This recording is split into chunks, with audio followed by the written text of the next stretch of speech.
هلو يا حلوين، عاملين ايه؟ يا رب تكونوا كويسين. ويلكم باك تو ماي channel. ويلكم لو دي اول مره تشوفوني.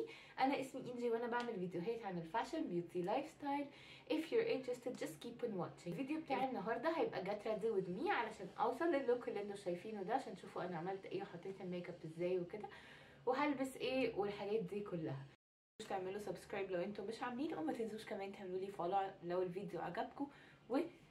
يلا بينا عشان نخش على الجت ريدي with me. اول حاجه استخدمتها هو السيرم برايمر بتاع دكتور رشال، عشان ده one of the best وبيدي بجد ترطيب للوش حلو قوي.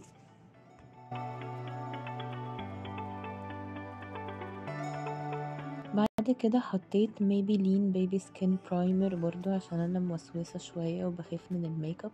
بعد كده حطيت الفاونديشن بتاع LA Girl اللي هو برو كفرج 651 برونز. هتحسوا ان هو اغمق من لوني، بس trust the process، يعني هتلاقوه حلو في الاخر.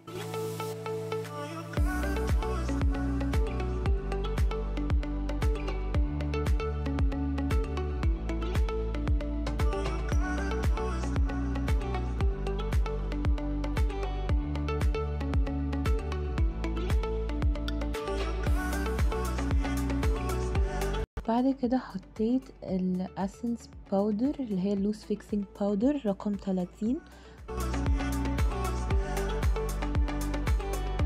بعد كده ابتديت اعمل كونتورنج بميبيلين كونتور ستيك رقم 20، واي هوب ان انا اكون بعمله صح. بعد كده استخدمت الباليت بتاعت LA Girl اسمها The Nudist. هي كل الالوان اللي فيها نودز وفيها غوامق، يعني تنفع برضو للناس اللي بتحب تعمل الدراماتيك لوكس او اللوكس اللي بتبقى غامقة شوية او اللوكس اللي بتبقى نود شوية، دي برضو هتعجبكم.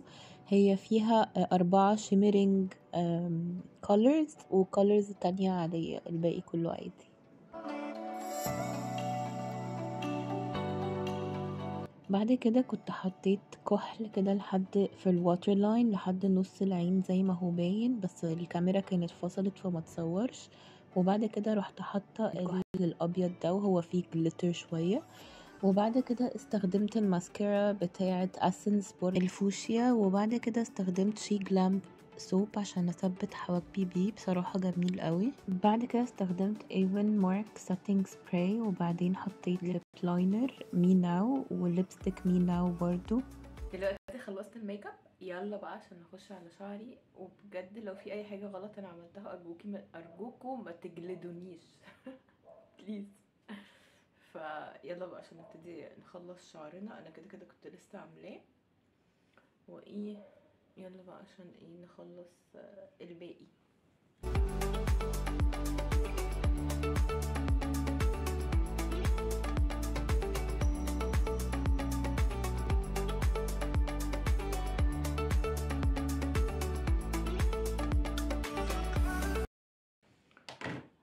هحط بقى ايه هحط الهير اكستنشن عشان يدي شكل، وبعدين خلاص هجيلكوا بقى بعد ما اخلص خالص.